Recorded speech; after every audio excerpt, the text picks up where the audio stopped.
Ahok berhasil buktikan kalau kualitasnya jauh di atas Anies yang cuma pinter muter-muter. Ditulis oleh Sardi dari laman siwar.com. Sedangkan nasional aja mereka gagal. Nah, ini yang diharapkan sebenarnya adalah bagaimana caranya pemerintah menempatkan orang-orang seperti BTP ini di dalam semua BUMN yang ada, ya kan, dengan tujuan untuk supaya menjadikan BTP adalah orang yang sangat cerdas. Dia pekerja keras dan dia seorang pemimpin yang luar biasa. Pada saat beliau menjadi gubernur DKI Jakarta, capaian hasil pekerjaannya luar biasa.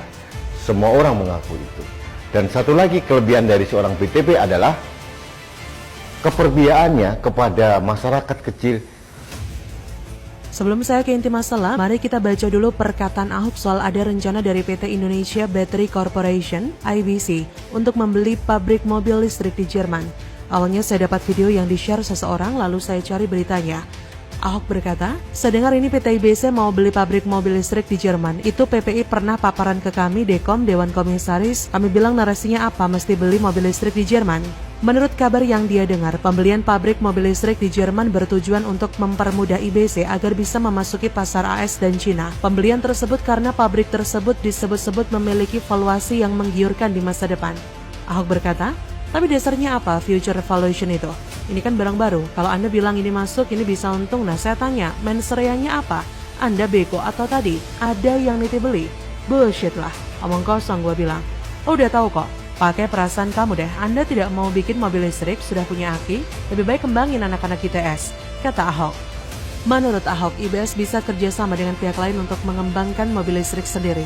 Apalagi saat ini Indonesia punya bahan baku untuk membuat baterai listrik dan pemerintah sedang gencar-gencarnya menarik investasi agar Indonesia menjadi pemain besar kendaraan listrik dunia.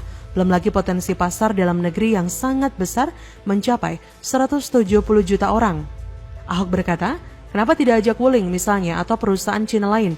Gua mau bikin mobil pakai merek gua, boleh nggak? Boleh kok. Masih ingat tidak? Dulu Hyundai jadi Bimantara, Kia jadi Timor. It's okay. Kenapa Anda tidak lakukan seperti itu supaya Anda bisa berkembang? Satanya kenapa tidak ajak Wuling kerjasama yang sudah ada di Karawang? Ajak Hyundai kerjasama. Ya dong, terus mesti pakai besi, plat Krakatau Steel. Itu sudah buat plat yang baik, kata Ahok. Menembus pasar AS dan Cina bukan perkara mudah karena kedua negara tersebut sudah memiliki pemain besar di industri kendaraan listrik. Ahok berkata, bos di Amerika ada Tesla bos, di Cina, aduh Wuling cuma 50 juta mobil listrik, Anda bawa teknologi Jerman, for what? Coba baca lagi penjelasan dari Ahok, cukup jelas bukan? Kalau kelompok sakit hati pasti akan menyebut Ahok banyak bacot, tapi yang saya suka dari bacotannya Pak Ahok adalah bacotannya sangat mudah dicerna dan sangat logis. Bacotan Ahok punya dasar yang kuat. Dari penjelasannya saja, saya langsung bisa membuat sebuah analogi yang mirip. Perusahaan di Indonesia ingin mengakuisisi perusahaan ponsel, entah dari mana, dengan tujuan tembus pasar AS dan Cina. Masuk akal nggak? Gila aja. Di AS ada iPhone yang merajalela, juga Samsung. Di Cina lebih brutal persaingannya. Merek lokal di sana juga bejibun, terutama Xiaomi. iPhone juga populer. Atau begini, sebuah perusahaan asing membeli pabrik mie instan agar bisa masuk pasar Indonesia. Yakin mau ngalahin pangsa pasar Indomie dan mie sedap. Inilah yang mungkin paling kita sukai dari cara Ahok menjelaskan sebuah kejanggalan. Kalian pasti sudah bisa menebak ke arah mana saya mau bawa artikel ini. Ya, perbandingan Ahok dengan Anies dalam memberikan penjelasan.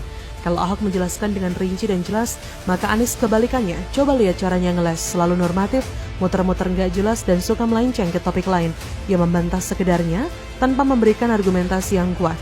Kalimatnya selalu normatif dan umum, karena kalau dikupas secara detail, pastilah dia akan malu sendiri. Saat orang lain bertanya pada Anies, maka Anies akan meninggalkan segudang pertanyaan lain yang makin membingungkan, makin runyam. Pinternya dia adalah menata kata, membentuk retorika manis, sekaligus jago ngeles. Bisa jadi dia jarang memberikan rincian detail biar orang lain terbuai dan percaya dengan apa yang dia katakan. Rakyat dapat rumah terjangkau, caranya tidak dikasih tahu. Ini adalah contoh bagus. Cuma modal bilang warga akan dapat rumah terjangkau. Karena kalau disuruh menjelaskan dengan detail, maka secara logika ini nonsens. Janji nggak masuk akal dibungkus dengan kata-kata manis. Bagaimana menurut Anda?